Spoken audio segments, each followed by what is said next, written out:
I'm going to go ahead and officially welcome folks. So hello and welcome to the Green Schoolyards workshop, co-hosted by the National League of Cities and the Children in Nature Network as part of the Cities Connecting Children to Nature initiative. We are thrilled to have so many of you join us from across the country. My name is Michaela Randolph. I have the pleasure of being one of the technical assistance consultants working on Green Schoolyards with the Children in Nature Network. I join you today from Los Angeles, California, the ancestral territory of the Tonva people. I speak these words of acknowledgement to help renew and reaffirm the ties these nations have to their traditional homelands, as well as the painful history and heritage of those who have come before us. I invite those of you who know your land history to acknowledge your own land history via the chat box. And if you are unfamiliar with the indigenous land in which you reside, you may reference the native land map that we're placing in the chat now. I am joined by several of my colleagues today, Priya Cook, my counterpart as technical assistance consultant with the Children in Nature Network, and whom many of you have had the pleasure of being acquainted with and engaging. Jamie Zaplatosh, the director of Green Schoolyards with the Children in Nature Network. Green Schoolyards is a strategy for equitably connecting children to nature, and we are able to do this work in partnership with our colleagues from the National League of Cities. Josh Falk, manager of Cities Connecting Children to Nature. Andrew Moore, director of Youth and Young Adult Connections at the National League of Cities. And Vera Feeney, senior program specialist with the CCCN initiative with the National League of Cities. In addition, we are joined by some of our colleagues who are supporting with facilitating some of our breakout sessions later in the day. Monica Lopez McGee, Director of Cities and Nature with the Children in Nature Network. And last but certainly not least in importance is AJ Niehaus, who is our tech lead today, and Brenda Kessler, who is also offering tech support. So if anything is going too crazy, these are the ladies that can help you, and we know that you'll be in very capable hands. But I'm sure the Zoom gods will be smiling down on all of us today, and we'll have a technical difficulty-free day. Before we move too much further into the agenda, we are asking all of our participants to rename yourselves with your preferred pronouns. You can see how my name is listed, that I've currently done that with she, her. You may, and your city name. So you can accomplish the renaming by simply hovering over your name, clicking the rename button, and adding your pronouns and your city team. And I've shown an example on the screen.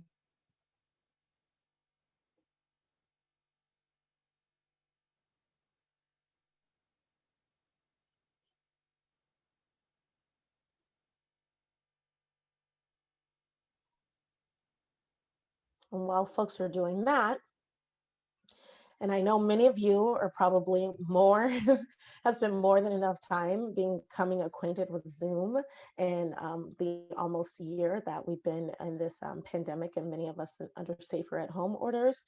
So we want to simply provide a brief overview. So if you're looking to change the video layout on your screen, we will be screen sharing for the majority of this meeting. And move your cursor over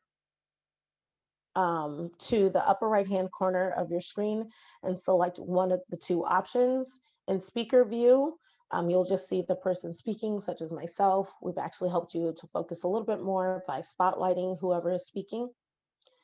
Or if you want to see gallery view, because there are currently over 100 participants and you just want to scroll through and see who else is on the call with you, then you can choose that while screen sharing is also happening.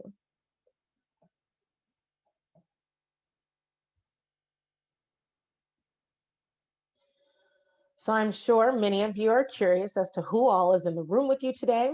We've developed this map for today's workshop to offer you some idea to the spread of where people are joining us from today and who else is in the room with you. And in addition, to help us get acquainted with one another, we have a few polling questions to help facilitate this process. So we're going to get our first poll up. So as you can tell, we do have a pretty good spread here. We've got nearly 90% of you guys responding.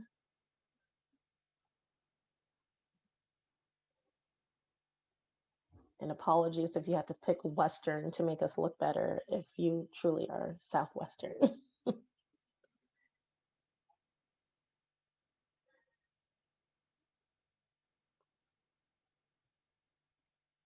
Okay, I think we're ready to launch our second poll. So the results, we're showing the results. So for better or worse, we have many people from the West and a pretty decent spread all the way around. And we'll hold the second poll responses a little bit longer for folks so you can see the results.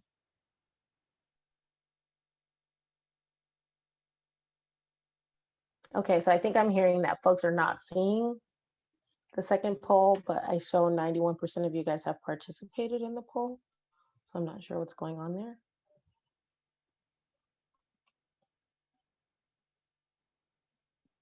Just to be clear, I'm not seeing any polls. I'm participating in them, but I'm not seeing any of the results. It's just currently the map on the screen. Okay, noted.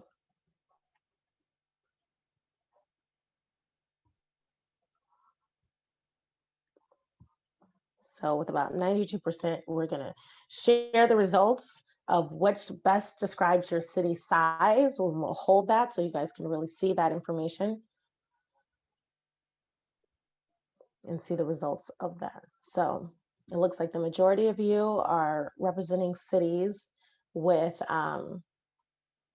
about 20 to 120,000 residents,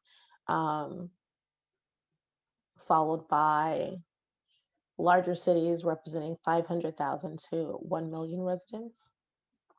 And really close behind are less than 20,000 or 120 to 500,000.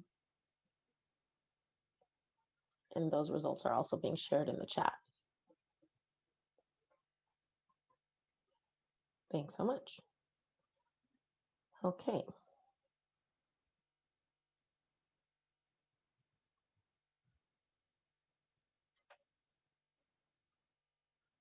So hopefully that was a better experience for folks to see the poll results. So thank you so much for being patient with us. So now that we've been able to get to know a bit more about who's in the room with us, I'm going to quickly provide an overview of today's agenda and what you should expect. So as you already know, we've already gone over the welcome and introductions. You will hear next for my colleague, Josh Falk with the National League of Cities to give an overview of the city's Connecting Children to Nature initiative. I'll provide a Green Schoolyards overview. You'll hear about some Green Schoolyards case studies, excuse me. And then we'll give you some time as your teams, as city teams, to break up, have a breakout room of your own so that you can really discuss some reactions, any questions that you have based on what you've heard so far, and then also help decide which breakout group you want, which topic you'd like to break out as a team to explore a little bit more further down in the agenda. You will have a break after your first breakout. You'll come back from that break and be placed into these breakout rooms based on topics. We will provide an overview of the technical assistance and grant process, provide high-level answers to some frequently asked questions that we're seeing throughout the day, and then we'll provide you with some next steps and adjourn the meeting. So we did set a couple of objectives here. We recognize that many of you are joining us with varying degrees of knowledge around Green Schoolyards. So to that end, we aim to accomplish the following objectives. We hope to inspire you to start a city or district-wide, equity-based, open access Green Schoolyards program. in your community. We also want you to become more familiar with Green Schoolyards and CCCN tools and resources, the technical assistance application process and program. And even if you walk away after this workshop and determine that your team isn't quite ready to apply for technical assistance, we want to make sure that you leave here today with more knowledge than you started with. So with that being said, I'm now going to turn it over to Josh with the National League of Cities to provide an overview of the Cities Connecting Children to Nature initiative and share more about the National League of Cities. Josh? Awesome. Thanks, Michaela. And welcome from, from Annapolis, Maryland, and where I'm calling in from today. As Michaela mentioned, I work for the National League of Cities, and our mission at the National League of Cities is to strengthen local leadership. And then, since we're based in DC, influence federal policy and drive innovative solutions to complex problems. Our membership is really comprised of city, town, and village leaders that are really focused on improving life for their current and future residents. We're not a young organization. We've been around for over 90 years and currently have more than 2,000 members across the country. Within the National League of Cities, where I work is slightly younger, about 20 years old, the Institute for Youth Education and Families. And the Institute for Youth Education and Families is really focused, as it sounds, on bringing together local leaders to develop strategies via technical assistance, peer learning networks, and leadership academies and Mayor's Institute to focus on these really key issues that affect youth, families, and the communities that surround them. And we do that through a variety of different strategies. Our teams within the Institute for Youth Education and Families involve our education and expanded learning teams. So really focused on the idea of education being K to gray, and really figuring out and looking at how to communicate supporting public schools, out of school time, and everything in between. We focus on, we have an early childhood success team. So really looking at how the early childhood experience affects learning and health, which brings me to our next team, our health and wellness team, looking at building the capacity of local leaders to address not only social determinants of health, but improve outcomes where people live, health outcomes. We have a team focused on economic opportunity and financial empowerment. So allowing families to understand more public benefits and strengthening families' knowledge of financial skills as well. We have a team that, focuses on strengthening Southern cities. And then finally, the team where we work is the Youth and Young Adult Connections, focused on both juvenile justice reform and then connecting children to nature equitably, which brings me to our awesome partnership, the Cities Connecting Children to Nature initiative.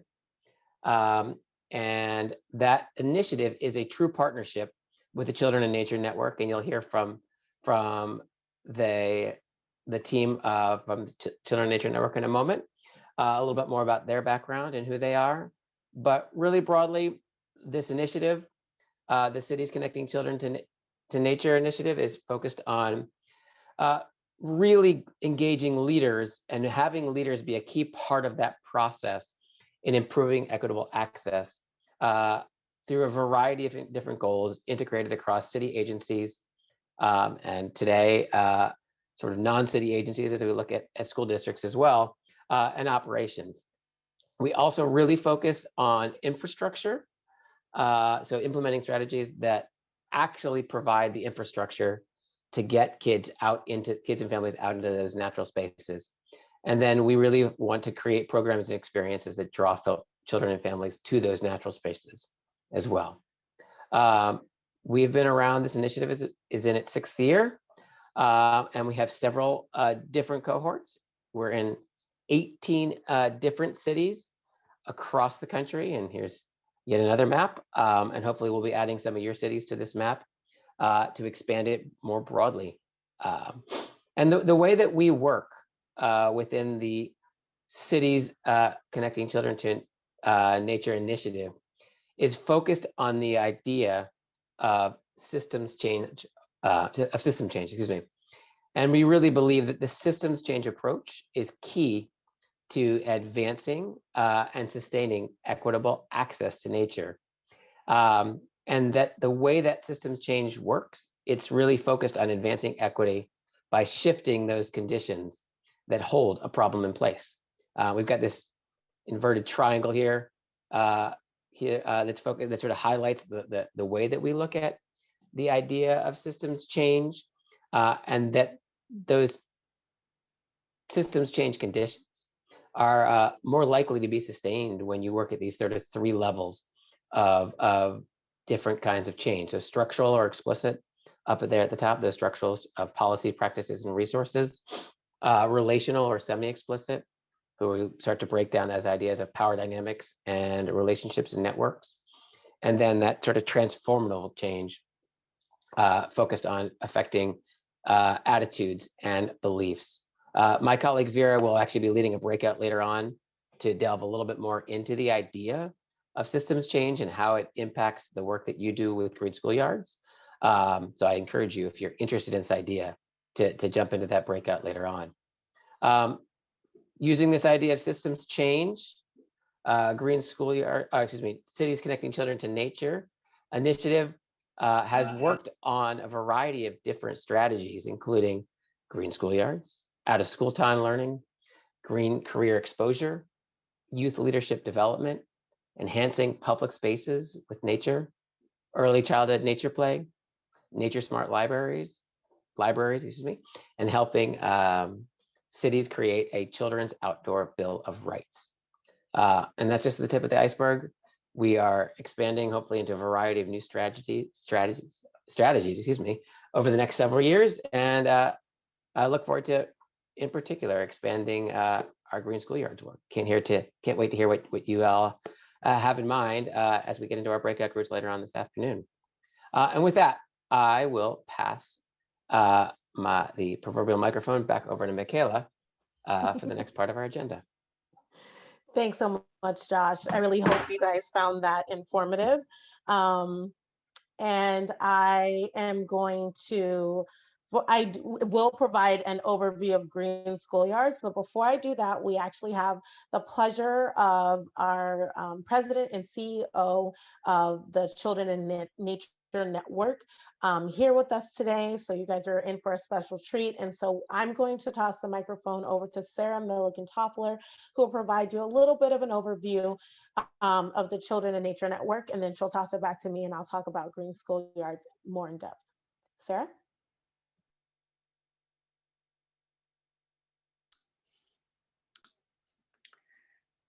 Well, hi, everyone. Let me just add my gratitude and thanks for attending today's session. And I just have to tell you that I am so heartened to see so many of you engaging in this really important conversation at this time as we think about, how do we recover from a global pandemic and not just kind of go back to business as usual, but how do we build back better? And so the Children in Nature Network is,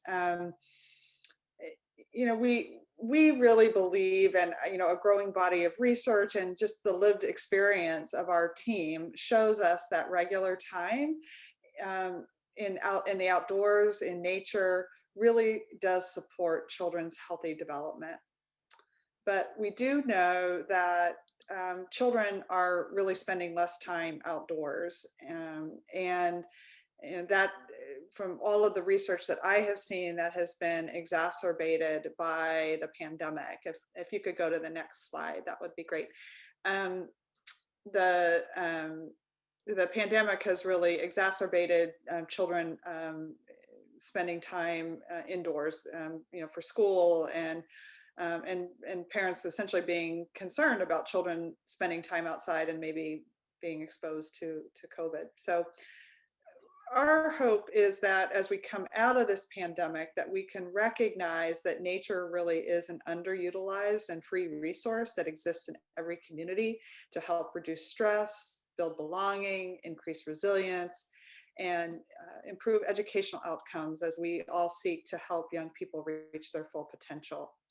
And we know that too often the color of your skin or your zip code dictate whether or not you have access to safe nearby nature. And so, and we know that that's not an accident in most of our communities. And so we believe that it's going to be important for us to think about access to safe nearby nature being prioritized as critical public health infrastructure and not just as an amenity for a few. And so that the Children in Nature Network really is working at that level to try and advance the inclusion of nature and the outdoors as we think about building back better. And just very briefly, our theory of change, the way we work, we do three things really. We foster belief that a connection to nature is critical to children's healthy development. And we hope that a lot of the research that we have collected that's freely available on our website might help you as you're looking to build your green schoolyard programs. And we also recognize that data is only goes so far. You really have to change people's hearts and minds through storytelling. And so we have a lot of resources that help to tell those stories, and hopefully we will be able to support you in telling the stories in your communities and why that access to nature in green schoolyards is so important. We seek to change core systems that impact children's daily lives, you know, and their access to nature. So all of you really are part of that theory of change. You know, we hope to work in partnership with you and help you make change in your communities. And we are here to provide support, technical assistance, resources to help you do your jobs better and to lift up the good work that you are already doing. And then finally, we're really working to try and grow this movement to help more people see that nature and connection to nature is relevant to them and their work. And we look forward to having you engage not only just in this network, but in the broader networks of people all around the world who are working on these issues. So that's a little bit about the Children in Nature Network, and I hope you really enjoy this conversation today. And as Michaela said, that you leave today having gained some new information and connections that you didn't have when you came in. Michaela, back to you. Thank you so much, Sarah. I truly appreciate you providing that overview, and who better to talk about the work of the Children in Nature Network than our president and CEO. Thank you again. So I'm going to provide you just a little bit of insight into the Green Schoolyard Action Agenda, a network of over 120 organizations, school districts, and individuals are working together on a Green Schoolyard Action Agenda. Our vision is all U.S. communities offer access to green schoolyards by 2050 that are equity-based, district-wide, and open access to enhance children's healthy development, community well-being, and positive environmental impacts. Before I go any further, we're going to launch another poll, and if it's helpful for us to stop sharing screen while we launch the poll so you guys can see the results as they come in, then we'll do that and take that feedback. So we're going to go ahead and launch the poll, and the poll question is, where is your team in your green schoolyard efforts currently? And the possible responses are exploratory phase, or we're still information gathering. You're in the partnership development phase. You're expanding on a pilot project. You're moving towards policy or program, or you're unsure. And uncertainty is perfectly fine in this space. Okay, and I think with about 85% of you partaking in the poll, we're going to close the poll and share the results. Hopefully folks are seeing that. A lot of you are in the exploratory phase or information gathering phase, which is a great space to be, really trying to understand and figure out a little bit.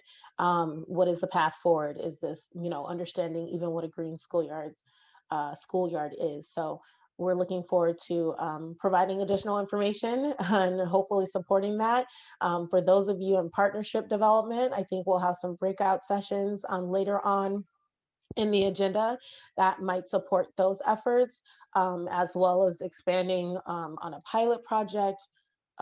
There's a smaller percentage of you guys who are doing that. And even within your team, I recognize that some of your teams may be newly formed simply for the purpose of attending this workshop, because we did have some requirements in terms of your team composition. So I, would imagine if some of you are unsure and you're not quite sure exactly where you are in the efforts, this will help, illuminate some of that while we go through the presentation today.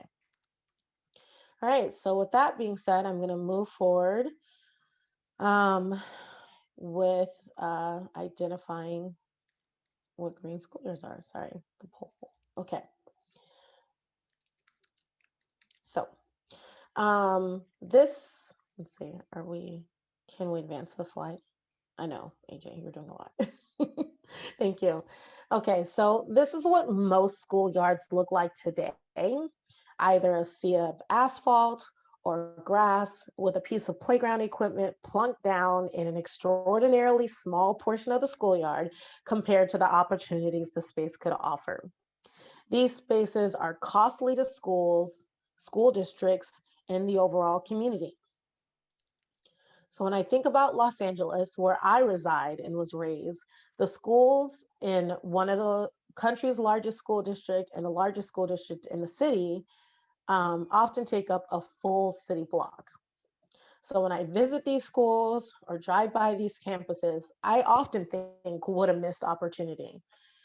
Often, I believe facilities directors or risk management at the district level can be the biggest barriers to school greening and or open access. And I often think there's such a disconnect between the individuals who are working in the school facilities department and the population that they aim to serve, which is ultimately the students. So when the majority of the schoolyard is asphalt or only grass, there are missed opportunities. And before we move forward, we'd like to know the state of your green schoolyards. What do schoolyards look like in your community? And would love for you to answer the following poll.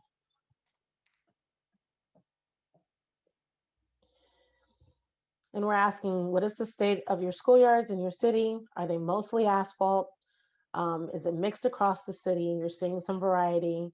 They're filled with natural elements and spaces of outdoor learning and gathering, or you don't even know what the state of your schoolyards are. And that's also a good place to be. I have one that doesn't really fit. It's a large, very, very, very large green space, but it's fallow. It's not been maintained. It's not useful as a space for outdoor learning or gathering. Well, thanks you so much for sharing that. I mean, and yeah, that's the thing, I think, because there's not necessarily a full uniformity. I mean, there will be some places where things don't fit, but yeah, we can talk more about that.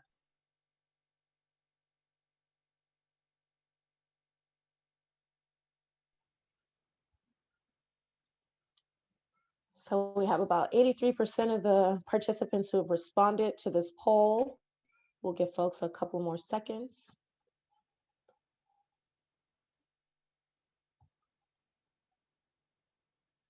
And then we're happy to go ahead and share the poll results. So the good majority of you have this mixed across the city, which is interesting because I think it plays really well into this idea that, in our vision of equity-based, right?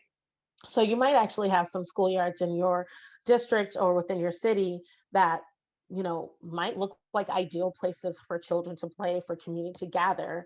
And then there might be some disparities where like, oh, that schoolyard looks neglected or could use some love, right?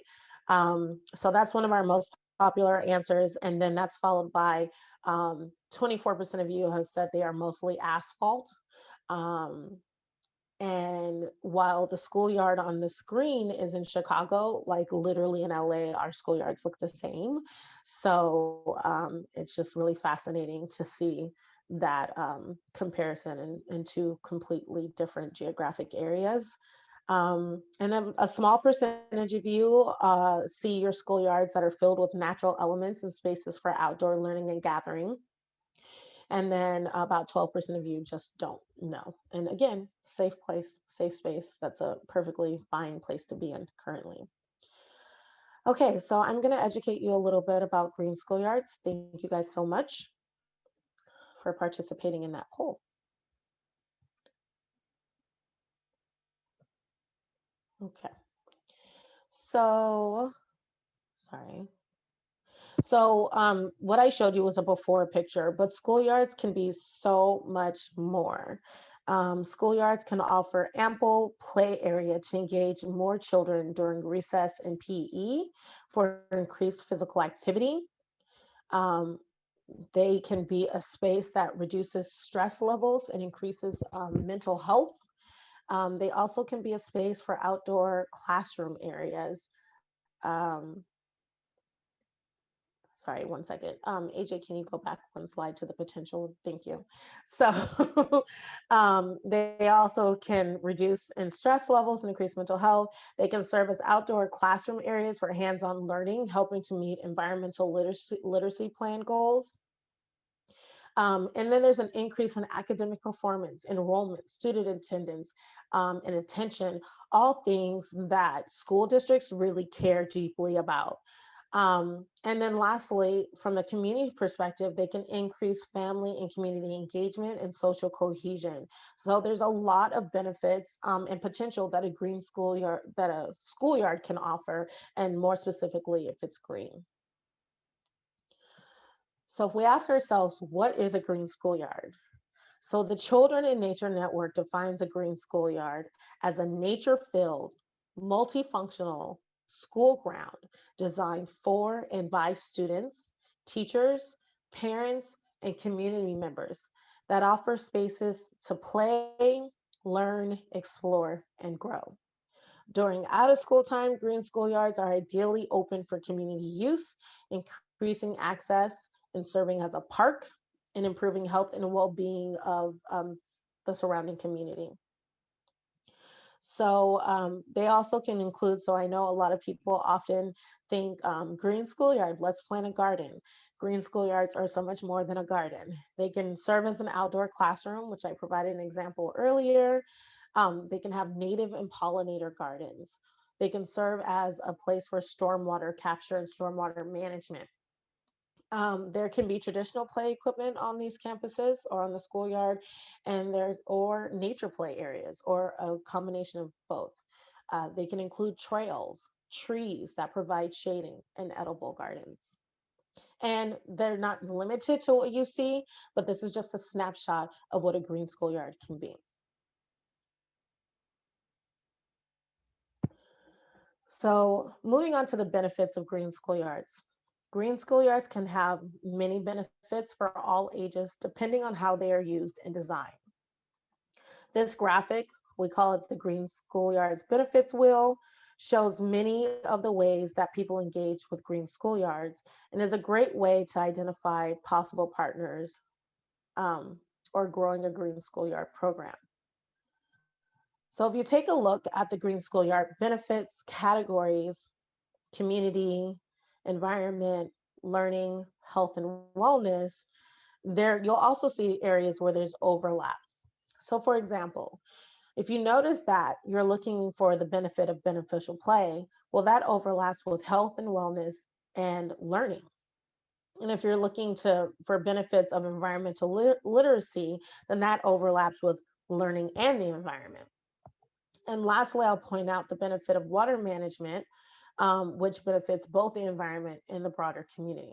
So there are a host of benefits covering multiple categories, and we really invite you to familiarize yourself with this tool. Start looking at the benefits or the outcomes that you're looking to achieve within your green schoolyard, and think about who are the partners that you're able to bring to the table.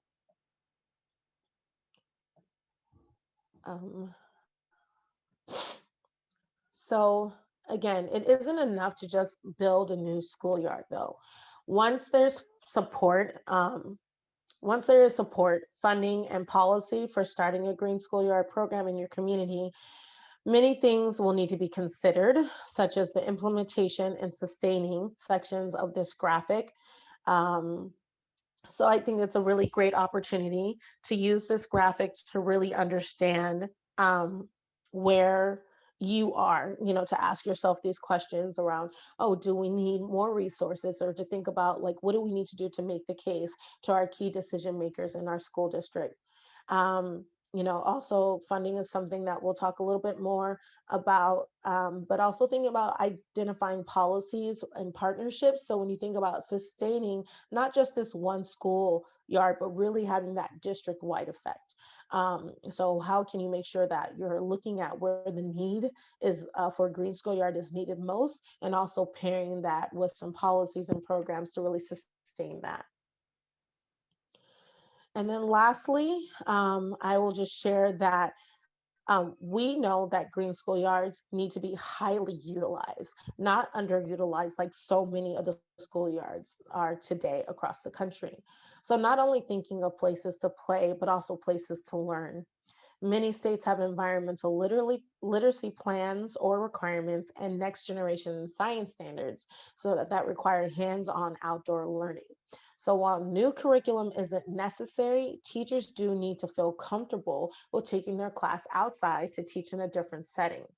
So when you're thinking about this, and we say there's no limit to the subjects that can be taught outside in an outdoor learning environment. But as you're exploring this, and especially now, as many children or many districts are looking to return to in-person instruction, outdoor learning really can offer an opportunity for you. So consider partnering with a local nonprofit that may be skilled in leading staff development around classroom management outside, and helping assess what can be taught inside or outside. And then lastly, I'll leave you with the Children in Nature Network has developed a variety of resources to facilitate the scaling of green schoolyards across the country. So our Advocacy Toolkit is full of resources to assist in championing green schoolyards in your community. And in addition, we've authored and contributed to many publications to further contribute to the literature in the field. So now, with that being said, I'm going to turn it over to Jamie Zaplatosh, who will highlight some green schoolyard success stories. Jamie? Thank you so much, Michaela. If we could advance one more slide as well, AJ, thank you. So I am Jamie Zaplatosh, the Director of Green Schoolyards for Healthy Communities with the Children in Nature Network. And we're really, really thrilled that so many of you are here with us today. And I think many of you know that this is actually only half of our group. We have another workshop that's being offered on Friday because we had such a great response to our workshop call. We have 52 cities that are going to see the other Friday participants are going to see a completely different map. It's quite exciting for us over here. So thank you all for being here with us today and for your interest. So this next section of the presentation is about 20 minutes. And I know that there's been a lot of presentations. So I would really invite you all, especially because nobody can see you. I'm the only one being spotlighted right now, to stand up and take a stretch break. Especially while I'm giving a little bit of background to the case studies, I really encourage you to stand, move around a little bit, and then we're going to be heading into a few different breakouts, including an actual break. So green schoolyards are not new at all. They've been around in this country in different iterations for almost 100 years, actually, but our more current forms of green schoolyards have been in place. Some of them have been active for about 35 years, which is really exciting to both know that you are not starting from scratch. There's a lot to build on, and then that there's momentum and others have done this already. So in this section of the workshop, I'm going to discuss some US case studies of green schoolyards and really focus on partners, funding, and policy that comes together to support the individual programs that we'll be highlighting. So there are many different partners that are often engaged in green schoolyards, and we're going to do a little poll in a moment here, but I wanted to show you this graphic, which those of you that actually filled out our workshop application would have seen already, that just depicts all of the partners that come together to support green schoolyards across the United States. And many of you should see your individual agency type or organization type up here on this slide. And I know it's bad etiquette to read through slides, but I actually think it's worth noting every single partner that's on this particular slide, because they're all important and their involvement can really play into a different program design and evolution. So we have water utilities, park agencies, mayor's offices, community-based organizations, transportation and planning departments, school districts. And I'm going to flag this because, as all of you know, whether you work in a school district or with a school district, there are so many different departments that you can work with. And they, just like all of the rest of us, and cities can be siloed. And so really trying to get participation across departments, so superintendent's office, capital improvements, facilities, curriculum departments, just as an example. Health departments can be at the city or at the county level that are engaged, and sometimes state level that can help be a partner for green schoolyards. Nonprofits, universities, and after-school program providers. And so now we're going to launch a poll to capture what type of agency you are representing.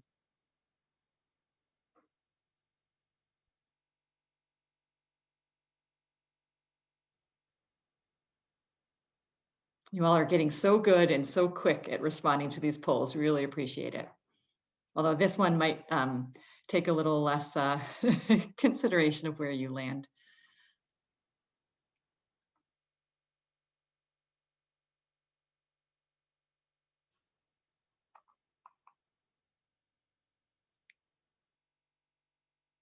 All right, well, knowing that we've been about at 85% participation. Ooh, we got to 86% for this one. I'll just read some of the results of what we're seeing here. So the majority of participants are representing a school district. And here are the results. So everyone can see those together with me. We have 18% of you are from a community-based organization. 15% is other, which I'm actually super intrigued by. And if anybody wants to add that into the chat, we'll be able to, you'll be able to see or share that with your colleagues. And also we can all see that later. And then mayor's offices and park agencies being the other, but predominant agencies with us. Okay. So the next slide, go ahead, AJ, you were fine advancing there. We're going to talk about the policies and funding streams that are supporting current green schoolyard programs. So there are just as many policies and funding streams for green schoolyard programs as there are partners that can show up. Each of you will need to identify what the right constellation is for your particular community, which is also why that definition of green schoolyards is so varied. It needs to be representative of what you're doing and what is right for your particular community and what you have access to. So again, this is the predominant amount or funding types and policy types that have been leveraged into the case studies that we'll be talking about, or I'll be talking about momentarily. And there are examples of all of these in the schools section of the Children in Nature Network's resource hub. And I believe Brenda is going to add a link to that. So we have this resource hub that we've created so that you don't have to start from scratch. And I know we'll be sending more information about that if you haven't already accessed the resource hub in the past. But we really wanted to make sure that you have access to existing policies, existing funding language, existing program information that you could cut and paste and make locally relevant for yourself instead of trying to start over from scratch, which is what so many of the programs, or start from scratch, which is what so many of the programs I'm about to talk about had to do themselves. Our last poll in my section of the presentation is going to come up now. And what we're particularly wondering is, if you have any green schoolyards right now that you're representing, what types of funding have you utilized? And you can choose more than one funding type. So, you know, if you're in, let's see, Denver's a good example. You're with us today. I've used actually a decent amount of types of funding for your green schoolyards programs in the past. So feel free to click them all, or all that are relevant. I expect less participation in this particular poll because I know that not everyone has a green schoolyards program yet.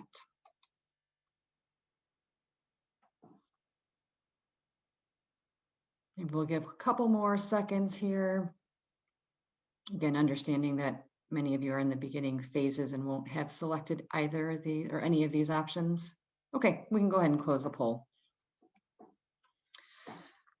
So this is exciting, especially when you knowing who's in this room in particular, but also where some of the great advantages are and opportunities I think are around green schoolyards funding that are not drawing from everyone's individual budgets necessarily, but sharing budgets to transform schoolyards. We have green stormwater, well, other funding sources is the biggest category that we're seeing here, but that's obviously a little bit vague, so it's hard to tease out what's in there. Then we see green stormwater infrastructure funding, state funding, which is really exciting, bond funding, which can be city imposed or voter imposed, local tax funding. Actually, there's quite a lot of representation here, which is going to be exciting as we get into breakouts, whether with your own team as well as in the large group breakouts. Just great to see so much variety here. Okay. The next slide, please. Okay, here we go with the actual case studies. So New York City is a program, the New York City Playgrounds program is a program that was started by the Trust for Public Land in partnership with the City of New York in 1996. And since then, they've transformed over 200 playgrounds across New York City's 5 boroughs. And in many cases, they were starting with complete asphalt or parking lots. In many of the schools that they've worked on, the Trust for Public Land has worked on in New York City, they were literally just parking lots for the teachers. And there was no other space around the school for the students to actually use. And so this is an after picture that's been provided by the Trust for Public Land. And initially, this program was, if you don't know the Trust for Public Land, they're a nonprofit that works, nonprofit land trust that works across the country and has offices across the country. So they may be a resource for you in particular. And this program was started when trying to really ensure that all New Yorkers had access to a park and within a 10-minute walk. And so the city initially was putting in funding to help transform these schoolyards, and Trust for Public Land also does fundraising from private philanthropy, as well as individuals that help to offset all of that as well. After the New York City, they passed their green infrastructure plan, the Department of Water then got engaged with the schoolyard renovation as well, and they started capturing stormwater, and the Department of Water was put transfers over capital funding to the Trust for Public Land that allows them to collect more stormwater than if they were just relying on their own budgets or not collecting any stormwater at all. And if 200 playgrounds since 1996 seems like a lot or not a lot, depending on your perspective. You are all representing cities and school districts of all different sizes. We really, there's no perfect pace for schoolyard transformation, and whatever you can do to get to that equity-based district-wide open access green schoolyards program for your community is the right thing. And hopefully, once you get past the pilot stage, if you're not already there, you can advance more quickly from there. Next slide. So the Boston Schoolyard Initiative is, the name says it all, but it is actually a program that no longer exists, but the website and all of its resources that it's created is still up and running. This program transformed all 88 elementary schools in Boston with a public-private partnership. So the Boston Schoolyard Initiative was a public-private partnership, and they were really focused on both providing community space and park space for their communities, as well as ensuring ways to teach science and English. So in this particular model, the Boston Public Schools actually adopted and created curriculum to teach outside in these spaces, and also led the professional development in tandem with the Boston Schoolyard Initiative staff. And so a different play on what that looks like. Boston Schoolyard Initiative, and I didn't say that about Trust for Public Land, they ran construction. Trust for Public Land runs construction for the New York City program. But when they got to all 88 schools, and the Boston Schoolyard Initiative said, we were successful with our charge to transform all of these schoolyards. And it's been interesting to see what's happened there, just like Denver, you're here with us, and I'm going to talk about Denver in a moment. Things change over time and evolve over time. And so, there is stormwater capture, not from in a comprehensive sort of program happening in Boston as well, with their water agencies and with Boston Public Schools now as well. Next slide, thank you.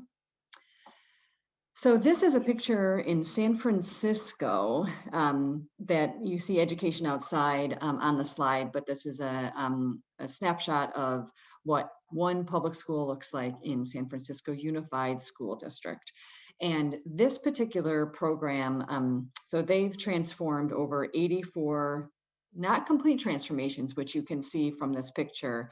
They've worked in 84 public schools throughout the school district in San Francisco since 2001, with primarily bond funding. And this was actually, all of this happened as a result of ADA non-compliance. So there was ADA was adopted across the country and in the city of San Francisco early on in the late 1990s, in the early 2000s, when municipalities were really taking on ADA. And this, I think the San Francisco Unified School District actually sued for not being ADA compliant. And so they went to the school, or the voters, to ask for funding to help make all their school buildings compliant. And as you may know, probably most of you know, the topography in San Francisco is pretty extreme. It's the ramps and the elevation changes throughout the city are really notable. And so the schoolyards are no different. So the schoolyards were included through a lot of advocacy through the San Francisco Schoolyards group, which evolved over time and no longer exists quite the way it did then, but they were able to advocate for the schoolyards to be included. So some of the bond funding went into creating a comprehensive master plan for each schoolyard that was part of the school revisioning, and there was a dollar amount allocated for implementing a portion of the outdoor space transformation.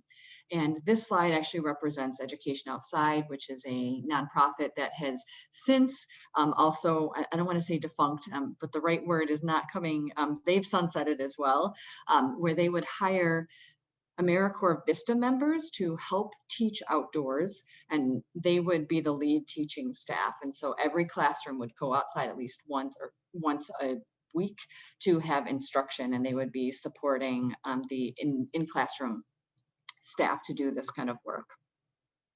I think that's what I want to cover on this slide. Okay, the next slide, please. So just a little bit farther up in California, in the Sierra Nevadas, is learning landscapes. There are two learning landscapes I'm going to talk about today. So I apologize that there's some repetition in branding, but I can do nothing about that in particular. So in 2004, a land trust, the Upper Feather River Watershed Land Trust, adopted a new program with partners in their local school districts to add outdoor learning and outdoor classroom components to school grounds and adjacent school grounds. So this is the only example that you're going to see in these case studies that is a rural example, very rural. They work with, Learning Landscapes works with 3 different counties, 3 different school districts, and it serves 3,000 children annually. So it's not a huge population, but you all are, and our Friday representatives as well, are coming from all different parts of the country. And as you saw in an earlier poll, that's a very different populations of where you're coming from. And so different portions of these case studies will resonate with you individually.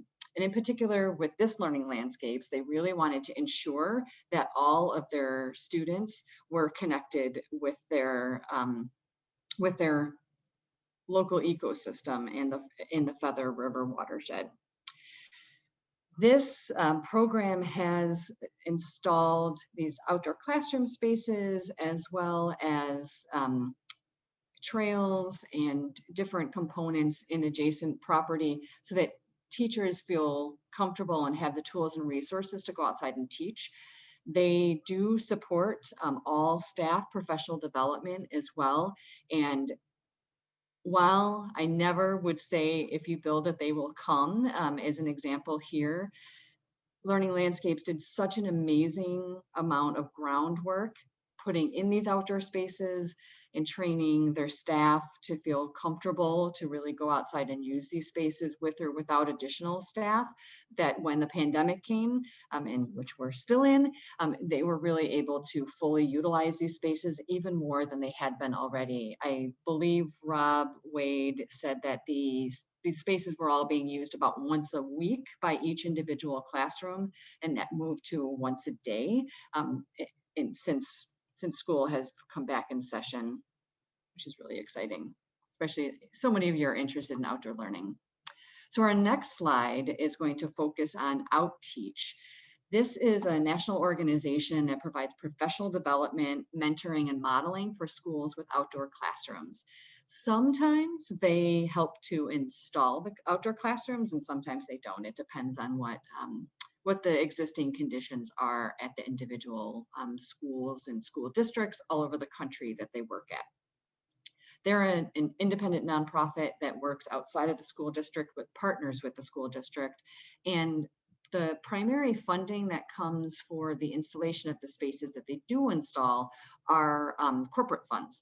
So they really look to local companies to sponsor the physical implementation and the physical costs of these outdoor classrooms, which is an interesting model. They do big volunteer days, so their nonprofit is set up to be able to manage corporate volunteer days to install these spaces alongside the existing school community that gets the company engaged, but also, moves things to a different level and has a different level of costs associated depending on where you are. I know that that's not always possible with permitting and all of that, but it's an interesting model that could work for you.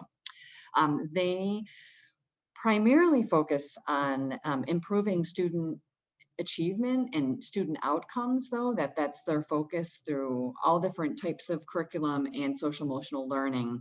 And they have a job coaching program so there's mentoring and modeling in individual schools that they're working at with experienced teachers that are working alongside colleagues to help ensure that these spaces are being fully utilized. Next slide, please. So Spark is actually one of the longest standing Green Schoolyards programs across the country that is based in Houston. And this particular program started, well, I'll say a few things. This particular program started as a reaction to a quality of life plan that was done over 35 years ago that the city council put together, and they really wanted to ensure that the residents in Houston stayed in Houston, and so they wanted to make sure that there was good and ample park access, which I feel like is pretty advanced and visionary at that particular time. I think we all know that that's a real amenity that people look like to stay in communities now, but 35 years ago, I think that wasn't as much of a topic of conversation.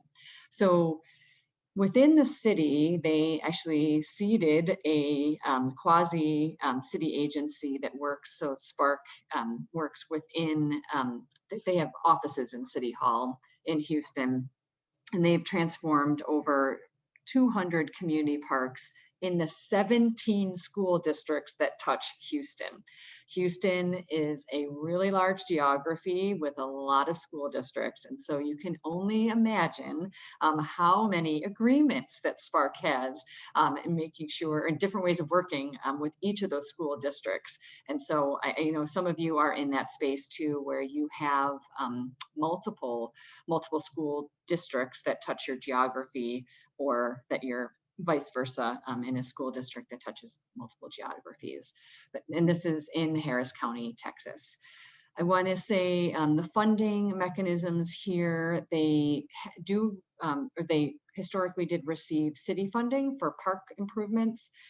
They do a lot of local philanthropic funding, as well as they do ask for, well, two other things. A little bit of funding coming from each individual school is meant to be a sign of commitment, and sometimes those are penny fundraisers, so not necessarily equity deal breakers, but also they do have corporate sponsorship as well in this particular program.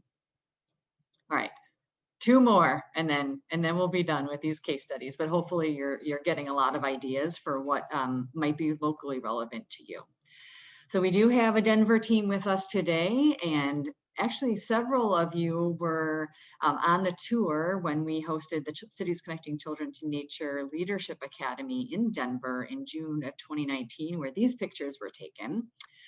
So in 2003, Learning Landscapes was created, which was a partnership between Denver Public Schools and the University of Colorado Denver Landscape Architecture Program. And in 15 years, they transformed all 96 elementary school campuses from pea gravel to what you see here. And I will say that these photos that you're seeing are evolved. Not every Denver public school looks like that. And we have a team here that wants to do even more evolution, ensuring that all of those elementary schools and other grade levels are able to access some of these resources. The program initially started with funding primarily from private funders, as well as community development block grant funds, and then really moved into bond funding, municipal bond funding, and that was voter approved bond funding. And hopefully, well, I don't even know why I was giving any kind of caveat there, but one of the things I find really fascinating about the bond funding and the voter approvals here in Denver in this example was that the school district was also trying to float other bond measures at the same time. And as Learning Landscapes really gained speed and people knew what it was, and they all wanted a learning landscape in their own community, the voters were much more likely to vote yes for the whole package of Denver Public Schools bond fund requests that were out there, which is exciting for you all to think about, especially depending on what agencies you're representing.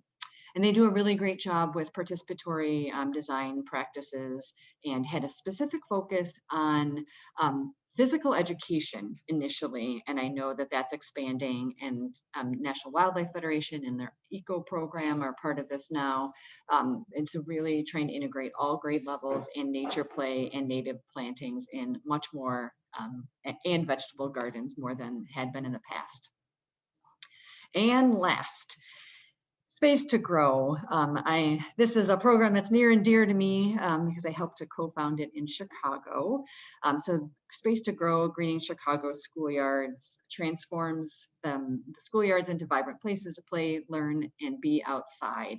It started in 2014, and I can do a hat tip virtually to the Philadelphia team. And Stephanie, I know you're here with us today, that came out to Chicago and sat in a room. The Philadelphia Water Department sat in a room with the partners that ended up becoming the main partners for Space to Grow, which is the Water Department, the Water Reclamation District, Chicago Public Schools, and 2 nonprofits.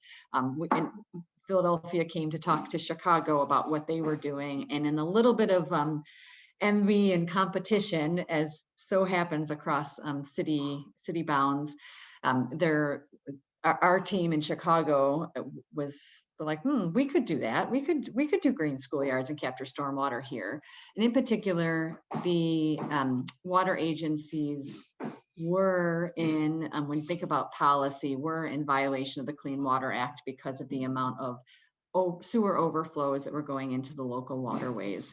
And here the partners came together and knew that they were going to have to do green infrastructure of some sort. And so 2/3 of the capital funds for the schoolyard program in Chicago comes from the water agencies, and the other third comes primarily from the Chicago Public Schools. Chicago Public Schools runs the construction of this particular program, and the 2 nonprofits, Healthy Schools Campaign and Open Lands, they focus on the school community engagement, the use after the schoolyard is constructed, and stewardship and with the community. And I'm trying to think if there's anything else. Oh, I want to also flag that the Chicago Public Schools really got engaged initially because of a policy that they enacted, but didn't have the infrastructure in place to be able to implement that policy. So they increased recess, or they made it mandatory from a choice to mandatory recess policy and daily PE instead of also optional PE in Chicago Public Schools. So they had a policy that was voted on by the school board, but again, the infrastructure wasn't there. And so they were really excited about participating in Space to Grow as a way to ensure that they had ample outdoor spaces that could accommodate all of their students. All right.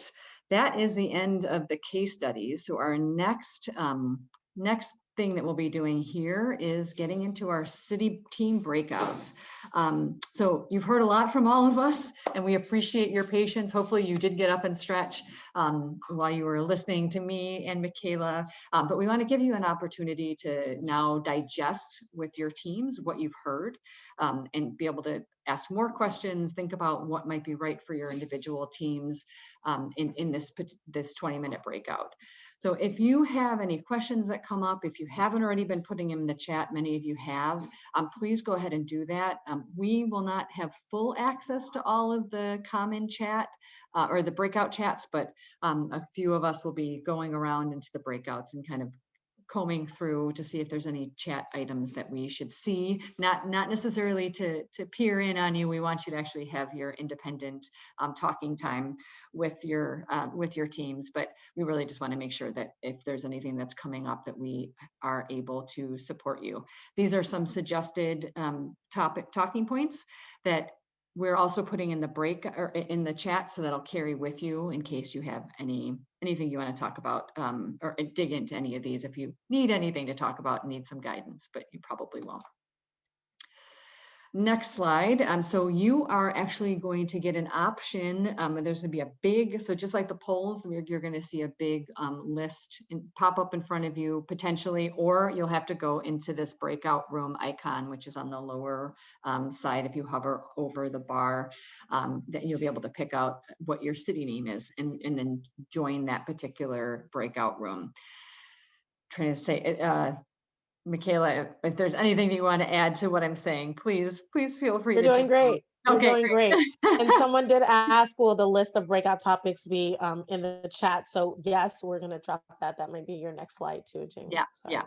Yeah. And so this will be an individual breakout room for just your team. And our next slide, thank you, Michaela, is just a preview of the next topics that you're going to be able to have options to join as well. And so this this list of topics will be also dropped into the chat, and the intention is that you spread out amongst your team to really dig into any of the breakouts that are the most appropriate to you when we come back from our break. So we're going to go into team breakouts. We have a short break, and then we will come back to large breakouts that you join in, and that'll be these topics here. Okay, I think that's enough. And I'll just say really quickly for the breakout topics, the breakout groups by topic, we encourage your team to split up. So you guys don't all have to attend one breakout group together. Split up, come back together after this workshop is done and discuss and share what you've learned with one another. So we just want to encourage that. Yeah, thanks so much. And hopefully, I think we're launching the breakouts now. They've been launched. Awesome. And so hopefully you all are able to find where you belong and either press the join button on the right side or go into the breakout room constellation in the bottom of your toolbar.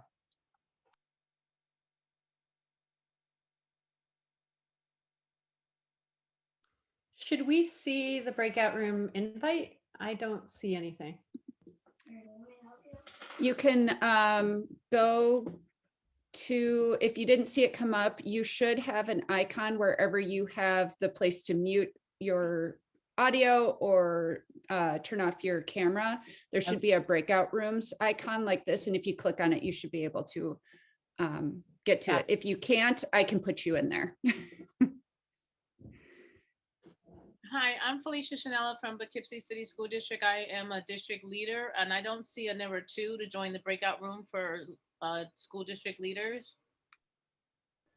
We are not at that breakout yet, so you'll join your Poughkeepsie team first, and then that'll be our large. I think we might have made people confused, but join your team first, and then you'll have the option. Welcome back, everybody. I hope everyone's trickling back in from a stretch break, a bio break, snack break, maybe fresh air, whatever you needed. We are about to go, one of the things we were going to go into those topical. Priya, you're talking on mute. I don't know how that happened. Oh, I think everyone got muted for a moment. If everyone can individually mute your mics, that'd be great. As we just give you a refresh on the instructions for how to get into these next breakout topics.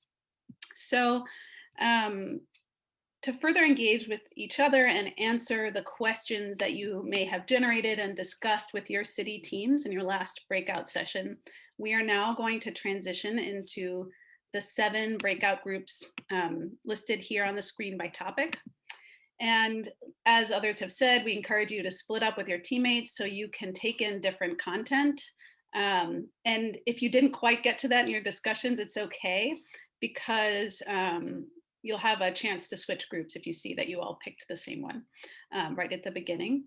So a little bit about the groups. Each virtual breakout room will have a facilitator who will help set some ground rules, and share a high-level overview of what the topic is and means in the context of this initiative, and possibly some quick examples or talking points or questions to fuel a good group discussion.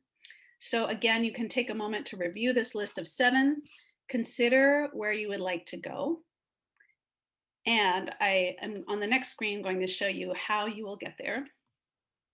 So here again, just like the last time, you might have in your menu bar at the bottom, you might be able to see that little icon that says breakout rooms. If your screen looks like mine because it's a little smaller, you might just have a dot, dot, dot that says more, and it'll be in there.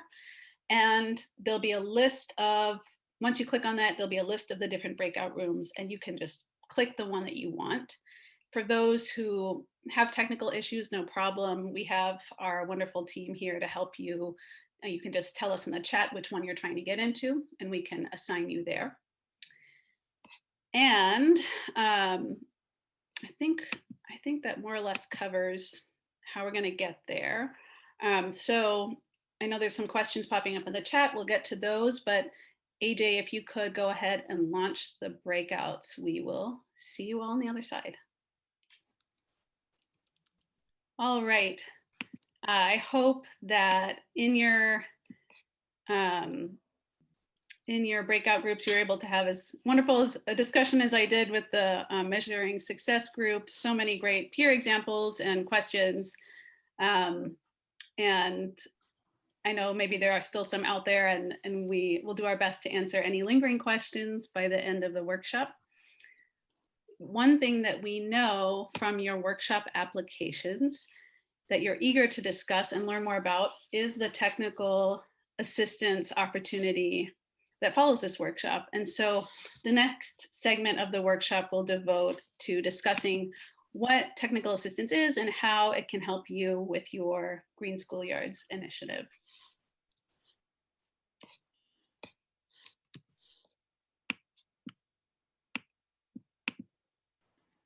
So as we've been discussing, Green Schoolyards programs involve multiple partners coming together to implement Green Schoolyards widely in their community while prioritizing equity. The Green Schoolyards Technical Assistance Program helps cities, school districts, and a variety of other key partners, like many of you on this workshop, throughout the Green Schoolyards planning and development process. So as I walk you through some of the details, you can feel free to continue to use the chat for questions to which our team will continue to respond. And for any of you colleagues of mine, feel free to interject if there's something that needs my attention as I walk through this.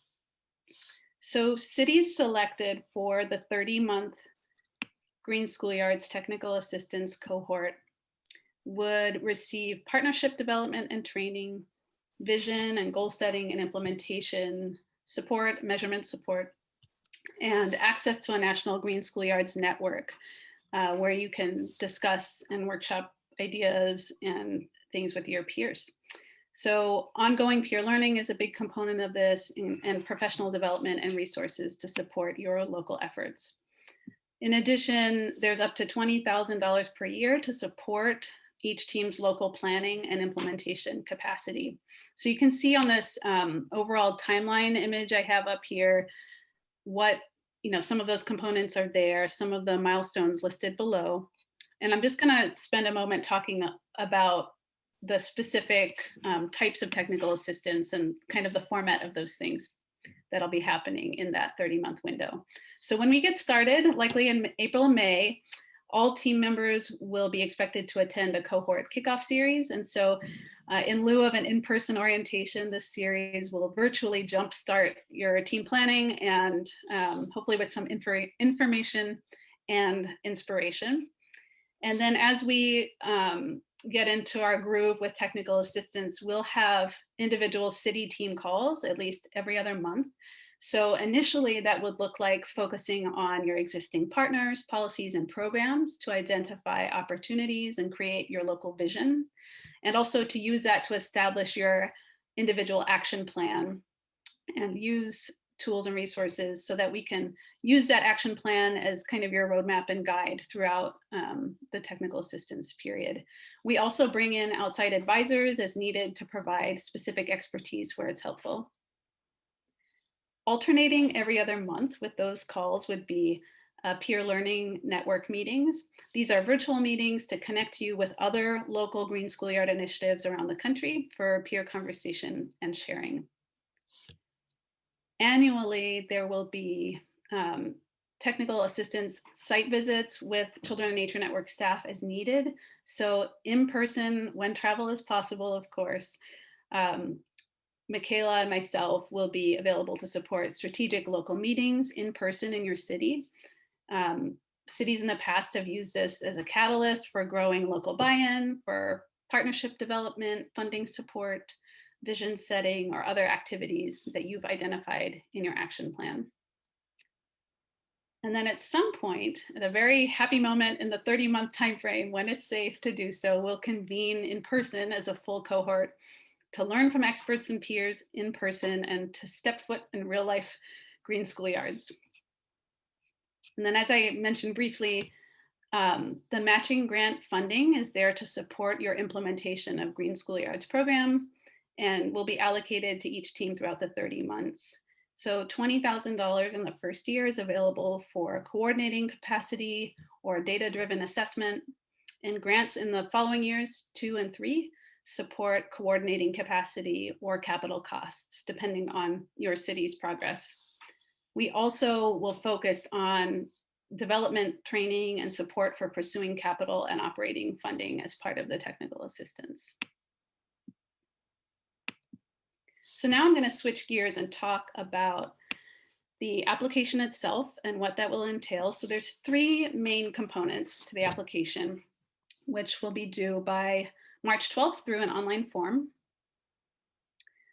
So the first piece of that is a city and school district leadership pledge to be signed by your mayor and school superintendent.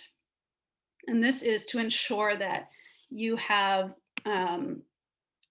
support for your initiative, and also that there's a shared commitment to the vision that you're driving forward.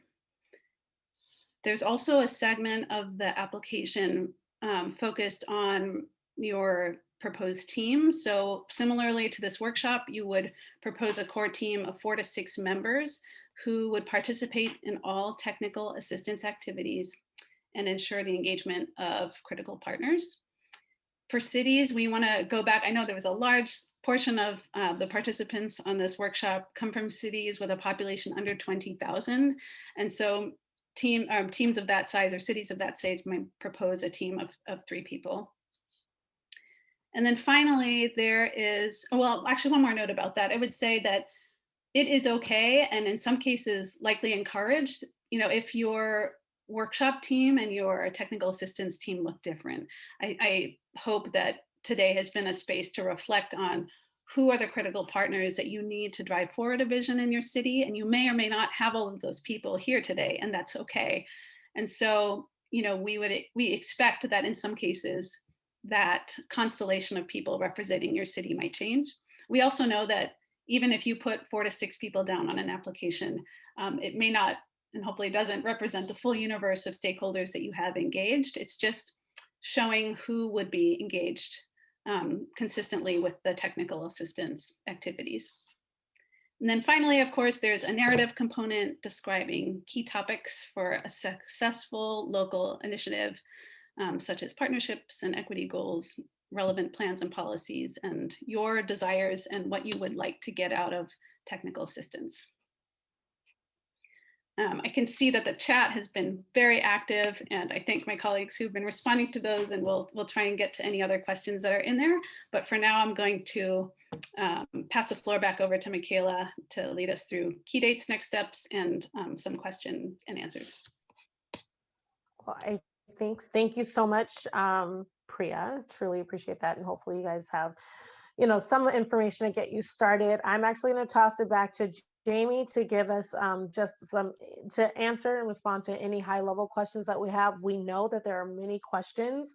Green Schoolyards can be so specific to where you are and what's going on with you, given so many different factors. So, you should know that we are offering office hours, and I'll talk a little bit more about that. But before that, I want Jamie to go ahead and respond to any high-level questions. Thanks, Michaela. So we've been combing through both the most immediate chats and the questions on the Padlet, and just want to address some of those. So one, I know that we saw in the school district leadership conversation. The question was, what's the research that actually supports the benefits wheels that we were sharing, or the benefit wheel? So I put a link in the chat that has links to our Green Schoolyards Advocacy Toolkit, which has a full downloadable with notes slide deck. It has infographics, it has the benefits wheel, all of those things that you can download and use yourself, including some flyers that can be used if you're kicking off a Green Schoolyards program. In particular, the infographics and anything that is in the Children in Nature Network research library. We have over 1,000 peer-reviewed published literature, or pieces of published literature that are summarized in our research library. All of that is fodder for you to make case making, or for use for case making. And in particular, those infographics they all include the peer-reviewed published literature around specific topics. So we have a few more.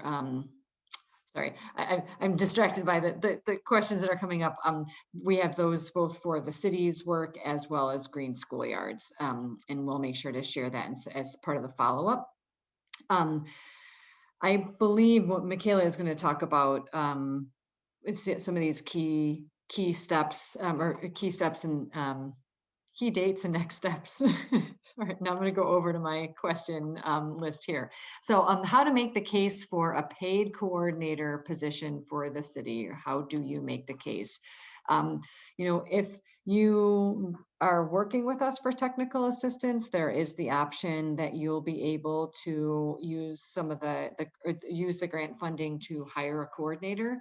And sometimes that money is enough to pay someone part-time, and sometimes it's not. And you might either want a full-time position or just a part-time position. It's literally not enough money.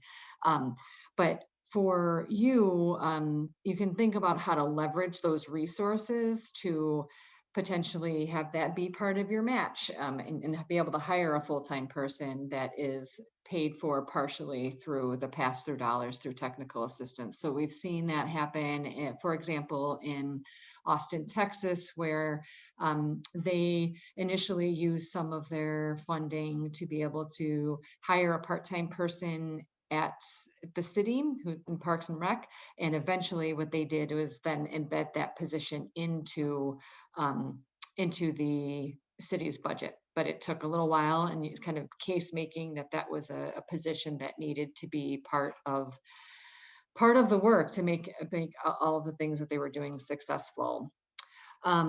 In terms of grant funding matches, so the next question I'm going to address here is, do the grant funds have to be matched locally?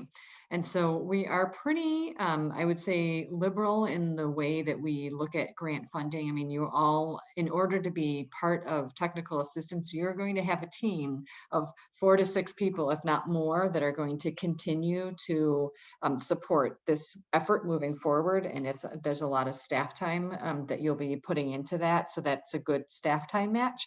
But if you think about the dollar amounts that you would have seen on the screen, they're not actually huge dollar amounts. The $20,000, $15,000, $10,000 over the course of 30 months. And if you're using those for capital costs, I guarantee that you've got a match, because those dollars alone are not going to probably even install one pilot of a green schoolyard, but you're going to be able to they'll be used to leverage other resources. In many cases, we've even seen these dollars be leveraged for large grant proposals which will also be part of technical assistance, helping you with grant applications that you are using or applying for to make your work more sustainable. Next question is, how many city teams do you anticipate funding for this cohort? So at this moment, and I know that even one of my colleagues, Monica, was like, oh no, there's a lot of people on this call, and we don't want you to be discouraged by the sheer number of participants or the how many cities are participating in the workshop or think that you're not ready. We don't want you to stop right away from applying for technical assistance because you don't feel like you're advanced enough.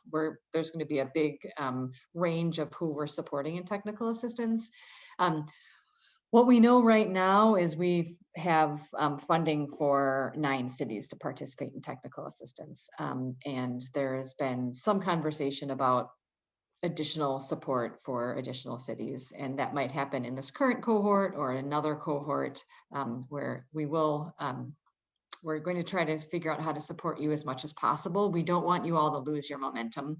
And we know how much work it was to get a team together even to show up for the workshop, and we really appreciate that. There will be several things that'll be sent as follow-ups, and a lot of the resources that we've created over time should be able to be helpful as well for you to keep your Green Schoolyards work moving forward, whether it's with us or without us. I'm actually going to pause there and go back to the chat to see anything else that anybody wants to jump out at me or any of my colleagues that wants to come off mute. Just the question around what indicates mayoral approval. Does the mayor need to sign something or make a public statement? So, yeah, so superintendent. Michaela will talk about that in a moment, but hopefully on Friday, you'll all be receiving an email with the follow-up information around the full technical assistance application. So it'll be the link to the Google form. It'll be another PDF as well as a pledge for the mayor and the superintendent to sign on to, as well as the timeline infographic. I think that's all going to be part of that package. And so we are looking to actually have some kind of sign off from the mayor, and it can be electronic. I figure that's going to be happening these days, especially during COVID. I feel like so few people are seeing each other in person, but that'll require you to have a conversation with somebody in the mayor's office to get them to commit that they're looking or that they would support the technical assistance application, as well as the commitment of the staff time and resources that will be going into technical assistance, which is significant. You'll be working with us for 30 months and meeting with us about monthly, if not as an individual team or it'll be a whole team. Hopefully that was enough. There's going to be a pledge that you'll have to download and send back to us. Okay, I guess in the last 12 minutes, thank you so much, Jamie. I'm gonna let you off the hook with so many questions because I think we spent so much time together and we truly appreciate you dedicating so much of your time to us today. So as mentioned, I want you to hold a couple of key dates. Yes, on Friday, you should receive an email from Priya or myself or both of us, similar to how you got the invitation for this meeting. And that will contain more in-depth information of the actual RFA for technical assistance. It will also have a recording of this workshop. We've also are offering 2 set of office hours. So I will be manning and holding office hours on February 24th. So that's next week, a week from today, from 1 to 2 p.m. Eastern time. So if you're having some lingering questions, then feel free to drop in anytime throughout that hour and ask your questions, hang out with me. I'll bring snacks. And then we're also holding our second set of office hours on Thursday, March 4th. Priya will be manning those office hours. I might hop in and join her from 3 to 4 p.m. Eastern.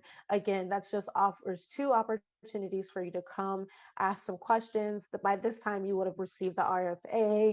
You would have digested what you have heard in today's recording. And so we just really wanted to hold space for you guys to kind of, not feel like you're out there on an island by yourself trying to fill out this application, and just wanted to offer some additional support. Again, the application is due March 12th. This gives you a little less than a month for you to kind of continue to coordinate your teams and think about how you move through all these different pieces that we presented to you today. And so then in early April, ideally, we should have some notifications to the city teams about your acceptance to the TA cohort. Again, like Jamie said, we do have limited capacity in terms of the number of number of applicants that we'll be able to support within the cohort, but we do highly encourage, and that's why we have shared so many resources with you today, because we don't want you to lose your momentum. We are here. I'm sure we'll conduct webinars and other ways that you can engage in these efforts and continue to like move forward. But obviously the 30-month kind of specific technical assistance is limited. So I just wanted to share that. And then so we'll officially kick off after notifying the city teams in April and May. To begin the 30 months of technical assistance, and then technical assistance will conclude in October 2023. That sounds like forever from now when I said that out loud. So just wanted to share those kind of key dates and next steps. Hopefully you've taken your screenshots or your pictures or whatever you need to do. And again, this recording will be shared, so you don't have to hold it all in your head. And then lastly, for me, I just wanted to make sure that you had the team's contact information. So many of you have had our emails. So we're pretty much your lead team on this. You have Priya and her email address, myself. We are the technical assistance consultants here. Josh Falk, who is supporting this information, this kind of initiative from the National League of Cities, and then Jamie Zaplatosh, who's the director. I think you've heard from all of us today. So hopefully you also will have our contact information, and that helps kind of facilitate some of those question and answers, and you know who to contact when all things are over. So anything else, team, that I missed and did not cover in our last 8 minutes? All in favor of me gifting everyone 8 minutes? Yes. I got one last thought. There's been some interest among one participant in particular, just asking about being in touch with others in this workshop, and I didn't want that to go ignored. And I just wanted to share that there is Children in Nature Network is working to launch a forum for online discussion that workshop attendees here would be able to join once that launches. And I wanted to just see if, as a means for participants staying abreast of when that launches, if there's someone on the CCCN team who can help share the link for the newsletter, which I know would be a place where they could learn more about that.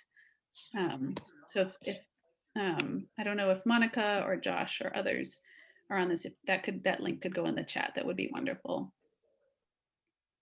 That's it for me. So much, Priya. We definitely want you guys to stay engaged in this process, stay, motivated at a high level to really help, meet this vision of green schoolyards across the country by 2050 in every community. So I think it's an exciting time. We hope that this workshop was informative for you and that you actually do leave here learning a little bit more than what you knew when you came in. We have dropped the link to the newsletter, so hopefully that does not get lost in the chat, and we'll make sure to include that in our follow-up. And with that, I think I am gifting you back 6 minutes in your day. So thank you guys so much for joining us. We truly, truly appreciate you, and we look forward to hearing from you soon.